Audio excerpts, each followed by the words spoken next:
Hey friends, welcome to the Kids Ministry Circle podcast. Kids Ministry Circle is a community for kids ministry leaders to be encouraged and equipped to love and serve the local church. I'm your host, Lauren Jackson, and we are still in the middle of our Volun-Summer series, our summer series about everything volunteers. If you haven't listened to the first 3 episodes, I would highly suggest you jump back and listen at some point in the near future because they are so good. Well, today's episode was so fun. Natalie Ray is the kids director at Hill City Church in Springfield, Missouri, and I initially reached out to Natalia because her church is a part of the SALT network, and I really wanted to hear from a leader who has a volunteer team full of college students. You guys, I cannot wait for you to hear how many college students serve alongside Natalia and her team. Leading college students or young adults comes with its own set of challenges and joys. Natalia shares her incredible story of how she jumped into kids ministry, and she shares so much wisdom as her and her team navigate leading and equipping their teams in their unique setting. I know we can all learn from Natalia and the way that she leads. But before we jump into our conversation with Natalia, I want to share with you one of our newest resources. The Fall Kickoff Guide was created for kids ministry leaders to strategically think through how they are going to begin a new season of ministry. Fall kickoffs do not have to be big or extravagant, but they should be intentional. Use this resource to help you think through how you will train your teams, celebrate with your kids, and equip your parents. Head to kidsministrycircle.com/fall to download your free copy of the Fall Kickoff Guide today. Now, on to my conversation with Natalia. Natalia, welcome to the podcast. Well, thank you. I'm really excited. Thanks for having me. No problem. I'm so excited that one, you said yes to being on the Kids Ministry Circle podcast, but that you're here and you can share your experience as a kids ministry leader. So why don't you start our conversation by introducing yourself, telling us where you currently serve, telling us a little bit about your family and all that fun stuff. Absolutely. So I currently serve as a kids director at Hill City in Springfield, Missouri. This is a fairly newer church. We've been around about 7 years, and it's a SALT network church, which means we are heavily involved in our college here in Missouri State University, and we are definitely a church that spends a lot of resources, a lot of time into reaching the next generation, specifically college-age students. So it's definitely very fun, very lots of energy, and it's something I've really enjoyed. I've been doing kids ministries for about a year and a half now at Hill City, and I'm actually, just to backtrack a little bit, I am married. I have 2 boys. They are in college, so both of them are in college now. My youngest is starting college this fall, so it's really exciting, and it's exciting for me because he will be part of the SALT network at our church, where he'll have tons of friends, and there's about 300 college students there. So it's definitely very exciting for me and for him. But I started doing kids ministries, well, probably when I was 16, to be honest, just teaching. I grew up in Costa Rica. And, my whole family, we came to know Christ because of a missionary in Costa Rica. So that's also a very cool part of the story.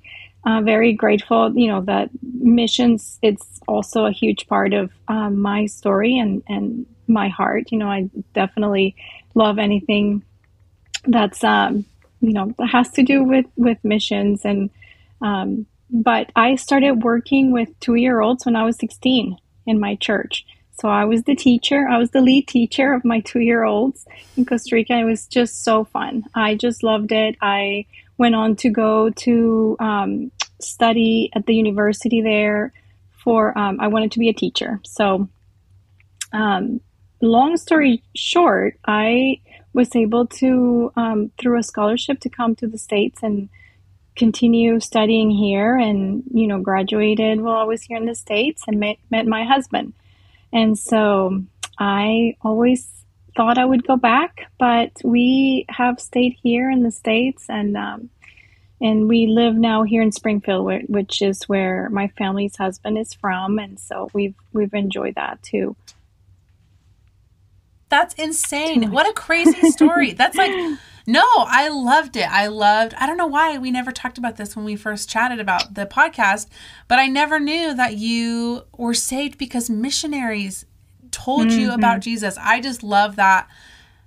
I don't know. I feel like you hear a lot of that from like the missionary's perspective of like, oh, this many people chose to follow Jesus. But I don't think I personally have ever heard from someone who lived in a different country or a different part of the world where a missionary came to them and told them about Jesus. That is incredible. What a fun and like such an encouraging story of just seeing how, because of a church sending people to Costa Rica, you were saved, your family was saved, and now you're serving in a local church context, continuing to share the gospel. I just love that so much. Yes. What a fun story. That's awesome. It was a big part of obviously growing up and seeing, it's just the sacrifice, that many of our missionaries make, leaving their families, their country. And to me, it's definitely a big appreciation for that, because thanks to somebody who was obedient to the call, like my whole family, my aunts, my mom, like it had a huge impact in my family. So it was exciting. But yeah, so that's kind of how my love for, working with kids started. When I was here in college, I also worked with kids at my local church, and went on. More recently, we were at a church in Maine. My husband was pastoring there, and it was so I kind of started. It was kind of from scratch. There wasn't a lot for younger families and kids, so we kind of had to start from scratch and building that kids program. And it was just amazing. It was a lot of fun. I learned so much through that, and I reached out to kind of this network of kids pastors, kids directors in the area, and we were able to collaborate a lot, and it just became just a sweet friendship and just great people, just willing to give you whatever they were using, like, hey, we used this already, you can have it if you need it. It was just a very sweet time to see us working for the kingdom, and not just like, it's not just about my church, but it was about reaching that part of the country, which is really a dark area. It's up in Maine. We were there for a couple of years. And so, yeah, it was really, really fun. And then we came back to Springfield where, like I said, I started doing kids ministries at Hill City about a year and a half ago. So. Wow. That's so fun. So one of the reasons why I wanted to bring you on the podcast is because, like you mentioned, you're part of this SALT network, and you already said this a little bit nonchalantly, and I'm going to repeat it again because it's such a crazy number. You have 300 college students at your church. We do. Yes, we do. It has just been growing. Every year it seems to just continues to grow, and it's very exciting. Right now in summertime we go down, I think right now there's about 100 of them still in town, which is good. But yeah, come fall, we are definitely expecting probably a growth as well in that. Wow. So what big colleges are you pulling kids from? There's several colleges in the area. The biggest is Missouri State University, but there's definitely also there's Drury, OTC. There's definitely other SBU. It's a little like 45 minutes away, but we have students that come from there. And it's definitely a very vibrant, very fun, ministry. So we're excited about that. Yeah, that's awesome. So talk to me about your volunteer situation. So you said on the phone to me that you don't have to recruit a ton for volunteers because of this massive number of college students. So talk to me about like the makeup of your volunteer team. What does it look like? What's like the general demographic, because you have such a big demographic of college students? Yes. So I know, don't hate me, but I am probably one of the few that could say I don't struggle with getting volunteers. Mm-hmm. We really, at times, have too many. It's a little Too crazy, many. but at times it's like, oh my goodness, we already have like 3 or 4 teachers in that classroom, and but we definitely want to utilize them. When they come and they want to serve, they're excited. A lot of them, I found out too. It's really sweet for me because some of them, this is the first time they have been at a church and they didn't grow up in Mm. church, and so I tell them every time, it's like, well, this is the best place to be because you get to hear the stories. Yeah. We go from Genesis to Revelation, we go through every Bible story, and so it's just a great time for them to learn those basic stories, and learn their Bibles. So but yes, we have probably 90% of our team is it's college students, and it's great. The kids love them. Kids love Mm-hmm. just playing with them, and they really very involved. Like a lot of them are there every Sunday. They are very consistent, and some of them will go to the kids games, and just have more of a relationship with the parents, which is great. Obviously, there's also a ton of training that has to go into it because, they're just, some of them may have some experience with kids Yep. or even holding babies, but a lot of them haven't had that experience. So we definitely have to invest a lot of time and resources in training them. And but it's really good. We have some families, some moms that help too, and they're mainly probably in our babies, younger kids areas. Mm-hmm. But I would say about 90% of our students are young adults, they've graduated or college students. Yeah. Talk to me about that training process. How does it differ for college students? I know you mentioned that there's some maybe college students who are brand new to their faith and brand new to church, and they don't really know what kids ministry is. Like I think about me personally, like I grew up in the church. I know all the songs. I know all the like hand motions to things, but that's just was my upbringing. For kids who find Jesus and follow Jesus in college just don't have that experience. And so what does that look like when a college student is walking into your church and wants to serve? What does that training look like specifically for those kids?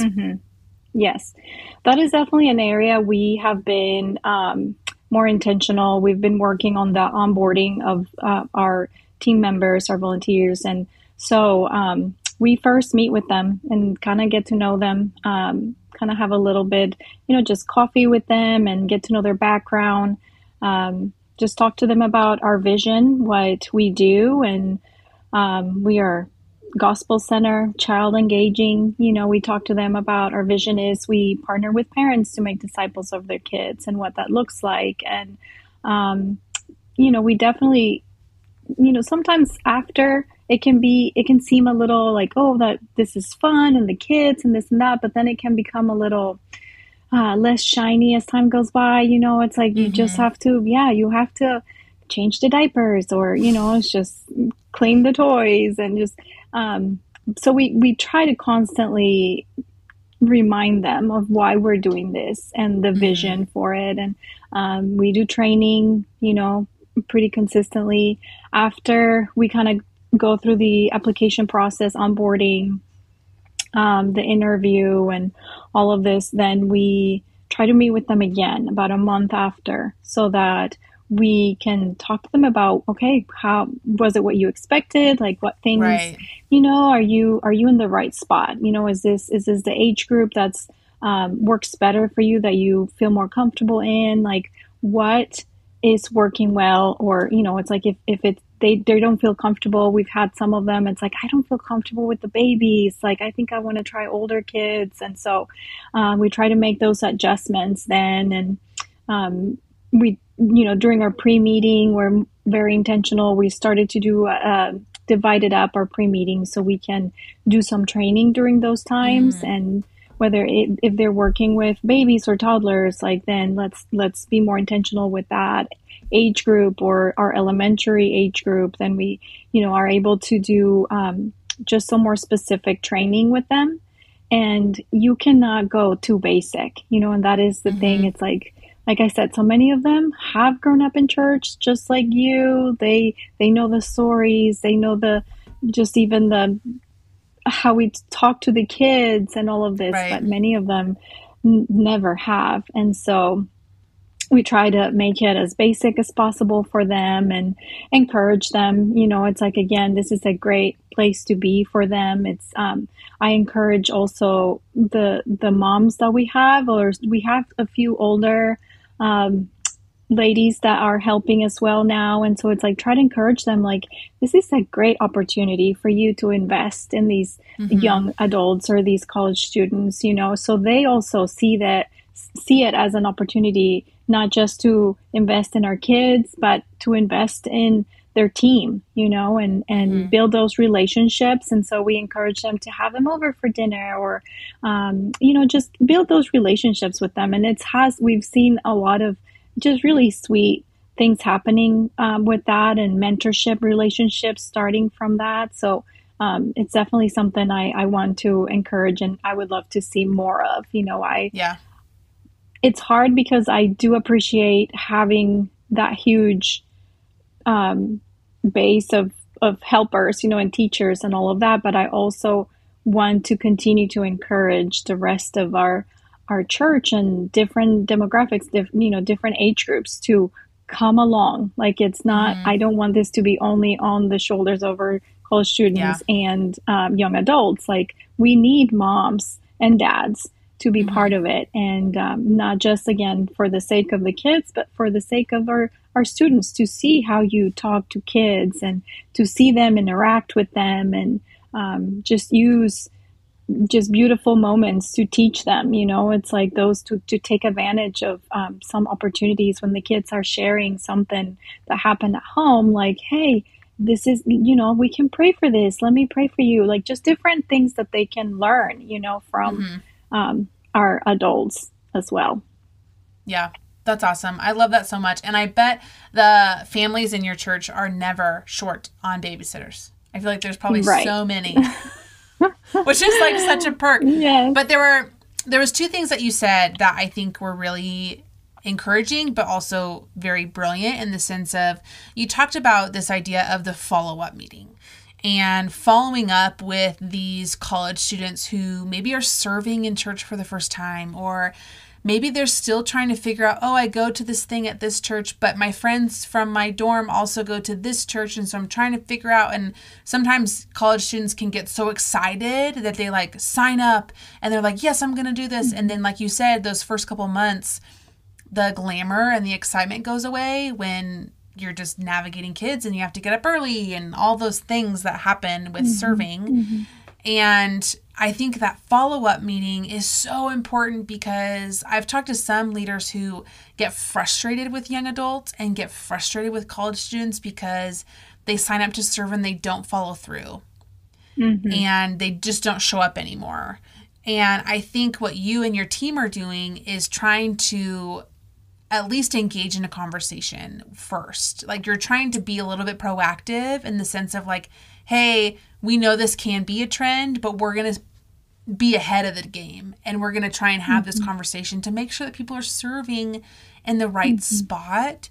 And I would love to know, do you handle all of those, or do you kind of disperse it amongst your volunteer team? Do you kind of, what does that look like to, especially as we think towards the fall, all of these kids are coming back, or you're going to get an influx of probably new volunteers. And so what is that? How do you share the load for those follow-up conversations? Sure. Yes, for sure. It is definitely, that is a little bit of the downside to this, is sometimes, especially, freshmen, they come excited and I want to serve, and then, it might last a month or so. And then it's like, I don't know. I don't want to get up so early. So we definitely, that is a struggle for sure. Or sometimes just the day on Sunday morning, we might get some texts like, oh, I overslept. I'm not going to make it. It's just, you kind of have to deal with those issues as well. And they're definitely teachable moments. And it's like, well, this is a privilege for you to serve these families and their kids, and it's, these are the expectations, and we definitely have to remind them of that. Like if you are committing to do this, we are counting on you. The families are counting on you. That it does take a lot of these conversations for sure. I do have a great team as well. I have a couple residents that are part of the team. One of it's full time, and another one is part time. And so we shared all of those conversations with our students. So yeah, it's something we started implementing.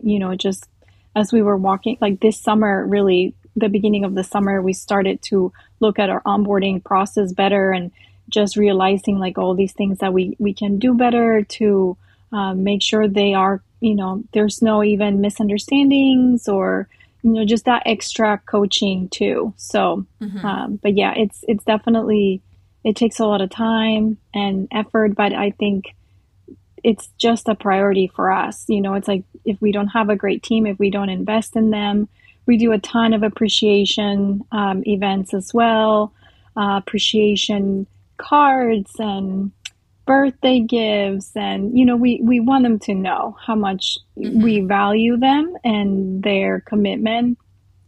So they are a huge part, of course. It's like, and we are very happy they're there, but we also have definitely expectations, Yeah. Yeah, that's awesome. I love that. I love that you can share the load a little bit, bring some people in, and allow other people to have those conversations. And just the intentionality behind that step, I think, is really sweet, of saying like, hey, no, we want to engage in this maybe hard conversation with you. And we want to kind of ask the questions to make sure that you are enjoying serving, and that you are reminded that we're so grateful for you, but also this is a privilege. And I think setting those clear expectations is probably really helpful, and a really important reminder for those of us who are working with young adults. And I think this even trickles down to those student volunteers, those high school age volunteers. I think anybody can implement this, your step into student volunteers, because I feel like high school volunteers, especially the ones that can drive, can kind of tend to fall in the same line as those college students. And so I think that's so encouraging. But the second thing that you said that I thought was really smart was, in your pre-service meeting, you said the phrase, nothing is too basic. And I think that's so, I mean, you think about it and you're like, yeah, like for some people, the gospel sounds really basic, but then for some people, the gospel is like life changing in that moment. Like people are like, oh no, it's just this story. But then for people who have never heard it, they're like, oh, this is incredible. And so I think like this framework idea in your trainings of like, nothing is too basic. Everyone can be reminded of a simple policy or a simple procedure or a simple theological truth, because it matters and it's important. And like you think of like the phrase like, Jesus loves you. That's it's pretty basic, but also it's like so impactful at the same time. And so I would love to know, what are some of those basic things? Like, what do you find yourself repeating a lot in those pre-service meetings? What are some things that you remind your volunteers of that may seem basic to maybe the person who's been in kids ministry for a long time, but are not so basic to a young adult or a student college volunteer? Sure. Well, there's definitely, a lot of repetition.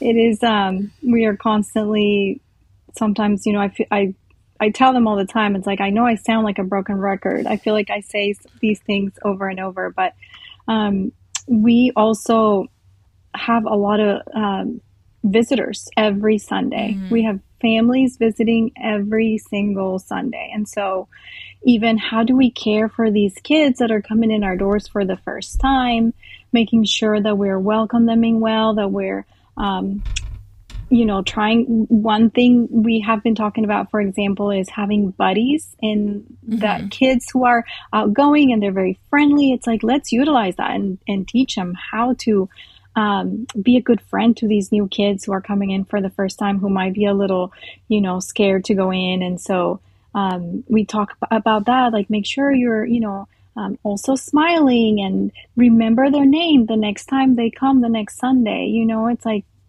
for them to just hear like, hello, Rachel, like, or Lauren, hi, like you already know my name. Like I just came once and you already know my name.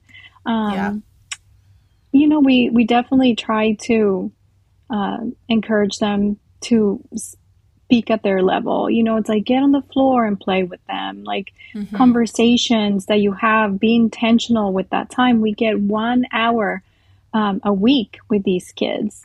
And some of them have incredible parents at home that disciple them well.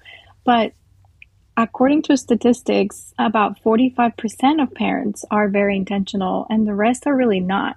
They're not having spiritual conversations with their kids. So, these may be the only conversations they have about God and Jesus and prayer. And so just being intentional with what we're talking to them about, and so, yes, I think we talk about that a lot.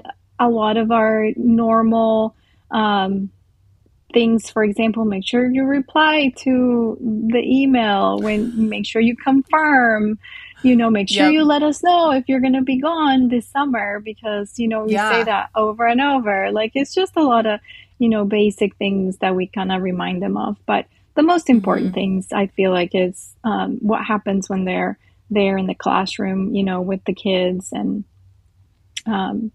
those are, the time that they have there, and having those sweet moments with the kids and utilizing their time well, not being on their phone right while they're there. Yes. Yeah, that's so good. I think it's some of those things that may come naturally to parents, right? Like if you've got parents serving, like the phrase about like, well, get down on their level and look at them in the eye and engage with them in a way that kids can understand. If your volunteers have not been around kids or don't have kids of their own, those are some things that they just don't think about. It's not at the forefront of their brain. And so those simple reminders are probably really important to them as they step in to lead. You did talk about summer, so I want to ask my next question. What happens in the summertime? What happens to your team in the summertime? Yes. Yeah, we lose a lot of them for sure. They go home and it's sad, but we still have, like I said, about 100 students that stay around. And so some of them, maybe have not been serving in kids. So we try to encourage them like, hey, we have some spots open, we would love to have you. But definitely reach out to a lot of our parents. That's the time that we encourage them to come on board and help us, during the summer. And our rotations, I think, are pretty simple. Like with our younger ones, we do every other Sunday. With our elementary, we do 4 weeks on, 4 weeks off. So, it's not like they're going to be serving every single Sunday, but and I think it's I think it's great for them to come and see what's happening, see what we're doing, see what the kids are learning. Like, because a lot of times we also do a survey once a year, and I've realized how many questions, it's just lack of communication. Like, they haven't been part of what we do. And so it's like, they don't really know, what we're teaching, what curriculum we're using, what is our schedule, what do they do during the day, or during that hour. But so I think that's a great opportunity for them to come and see what it is that we're doing during that time. What do you do to prepare for the fall? So we're like coming up against in August, universities start back up, all your college students come back. What does it look like for you and your team to prepare for the influx of college students coming back into your church environment? Yes, that definitely is. It's a big one. We know it's coming. And well, first of all, we try to do as much as we can in all the other areas, like preparing our classrooms, doing things that we can do ahead. They start trickling in, August, September.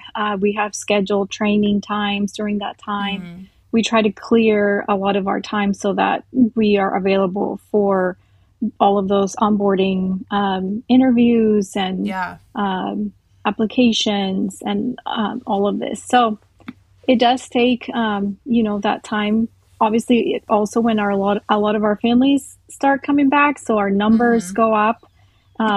Usually by the end of August, we definitely see big numbers. And so we start reaching out to them. Really, we were just talking about that this week. It's like we need to start reaching out to the students that are gone to make sure they are still planning on coming back in the fall. So it does take a lot of texting, emailing, calling them so that we can put them on the schedule so they know, as soon as they get back, this is your schedule, this is when you start. And then that training, of course, will be, we are heavily on that probably, September. By then, most of them are already in town. And so we start doing those. We try to do lunch on Sunday for them. Food, anytime you have college students, food is a big part of it. If you don't have food, don't even bother. But if you, you just need to have food for them. And so we try to do those, on Sunday after church. We'll have lunch for them and then do training as well. But that will definitely take up a lot of our time in September and end of August. Mm-hmm. Yeah. That's awesome that you guys are already planning for that. Like things like keeping my schedule open so that we can take lunches and take coffees and be more available for these kids coming back. And I think just reaching out in general of just saying like, hey, it's July or it's almost July when we're recording this, and we can begin to have those conversations of saying like, hey, we're so excited for you to be back in our ministry. Let me know. Like all of those kinds of things are being really intentional in building your teams and not just waiting. Like I feel like sometimes kids ministry leaders can fall into the place of they just sit and wait. But you guys are not in that spot. Like it sounds like to me, you guys are really trying to be proactive and really trying to be intentional with the leaders that you have, but also prepare for the rhythm that your church kind of follows of this school calendar kind of rhythm because you're in a very large college town. And I think that I can commend you for your intentionality behind that. And it's so encouraging to those kids ministry leaders who even this can be with any volunteer. Maybe you have a family or a couple volunteers who check out for the summer. I know in Colorado, so many of our volunteers are like, bye, we're in the mountains every weekend for the summer and we'll see you in the fall. And so what does it look like to reach out to those families and connect with them in July and say, hey, we're so excited for you to come back. We hope you've enjoyed your time in the mountains. Can we count on you to serve kind of in August or September? And I think taking those steps, one, shows that you listened as a leader, that you're paying attention and that you haven't just forgot about them because they're not giving you something, right? They're not serving for you in your ministry. And I think caring about them regardless of their serving kind of availability in that season, it matters in the long run as we care for volunteers well. And so I think you guys are doing a great job. What is your favorite thing about having college students serve in your ministry? Honestly, there's so many things. My husband and I, that has been an age group that we've invested in since our kids were little, since we were, young. We've just loved serving in that area and connecting with them, investing in them. We've seen the benefit, and some of them don't have great family dynamics. They haven't grown up, sometimes with even both parents. And so we've definitely had them in our house a lot for dinner, for just, and we hear them, a lot of them, have grown up, now they're parents themselves. And we hear that from them, it's like just being in homes and seeing just how husband and wife, like that dynamic, how you interact, or being with your kids and how you interact with them. So I definitely have I love that age group. And I'll be honest, it has changed a lot over the years. I think it just generations and social media, and just there's a lot of things that go into it. But I recently actually read this book. It's called A New Kind of Diversity, because we come from, when I was growing up, I didn't have social media, didn't have internet really till I was in college. So it's just there, you start to see the gap more and more as I get older, and you just you kind of have to re-engage, like relearn, like just get to know them really better. How can I encourage you? How can I bring you into the vision for what we're doing as well? And so it definitely takes a lot of researching and learning, and things that maybe worked, even 10 years ago, it just doesn't work anymore. And you kind of have to adapt and be flexible and learn to work with these generations and this age group. But I love their energy. They're very, very vulnerable in a way, like just the way you see them interact with the kids, and they love them well. I feel like they are so fun in the classroom as well. Like I said, our kids love just running around with them. And I actually, sometimes it's like, okay, you need to bring it down a notch. Like, it's just, you can't be wrestling. No, we can't be wrestling in the classroom. Don't be so fun. Don't be too fun. Only be a little bit of fun. A little fun. You have to bring it down. You have to have those conversations too. It's like we have a lot of boys for some reason, especially in our older grades, like 4th and 5th grade. It's like pretty much 90% boys and like 10% girls. It's kind of funny, but so it's so valuable to have those college age guys in there. Oh my, these kids love them. And I think they're starting to learn what those discipleship relationships, what it looks like. Some of them, like I said, they'll go to their games, and their families have them over for dinner. It's just, I love seeing that. I love seeing the growth as well. And for some of them that have never heard some of the Bible stories, it's like, to hear sometimes like, wow, I didn't know that. I never heard that story. Like David and Goliath, I'd never heard that story. Like, and just even to see those, just the Bible coming alive, for them as well. So yeah, there's so much goodness, and having that age group engage and serve. There's many areas I know in churches where they can serve, but I definitely, even the teaching part, we have a guy now that started to teach the lesson to our 4th and 5th graders. And I just, I was thinking like, this is so good for you. This really, if you, cause he wants to go into ministry eventually. And so it's like, if you can teach a lesson and bring it down to the level for, 4th, 5th graders, like that's a great tool. It teaches you so much. So yes. Yep. That's awesome. I love that. So the last question we always ask on our podcast is, if you were talking to someone brand new in kids ministry, so a brand new leader or staff member, what would be your words of encouragement or advice?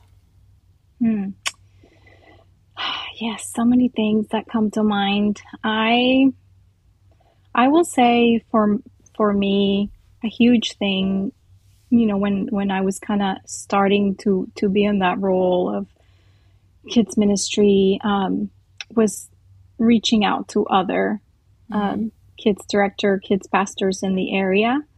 collaborating, asking questions. And I know now there is so much out there in terms of podcasts and books, and there's definitely a lot out there, which is great. It's such a great tool. But to have people it's like right now, even when we were in Maine, we had that, like I said, and now there's also this group of kids pastors, kids directors in the area, and we try to meet every month or so. It's just very encouraging. Sometimes, you always learn something new. You can identify with each other, kind of go through that together. I also have a great team of moms as well that we also try to meet at least once a month or so. And it's great for me to run ideas by them. Like, what do you think if we do this? Will that work, for this age group? And just having a team of people that, can come along this with you for sure. Mm-hmm. And I think definitely prayer, it just accomplishes much. Like in times of, discouragement or times of not having the resources you need. Again, I feel very, very much blessed in many ways at our church. Not just, I feel very supported in many ways.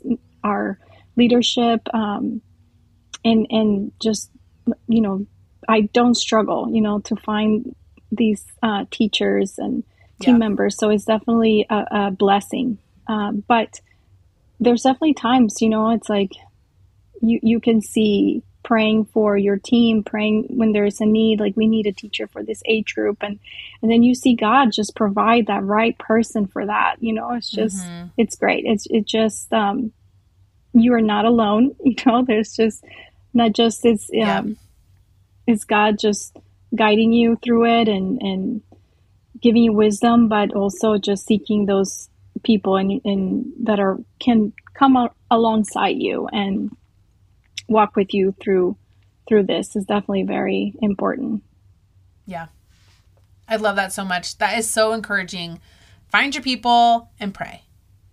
Mm-hmm. It sounds simple, but it is. It is. Those are the things. It's like, you come, a lot of times you try different things, you fail in a lot of things, but there's nothing like that, it's like the people around you and prayer and seeking God's wisdom is just, that's it.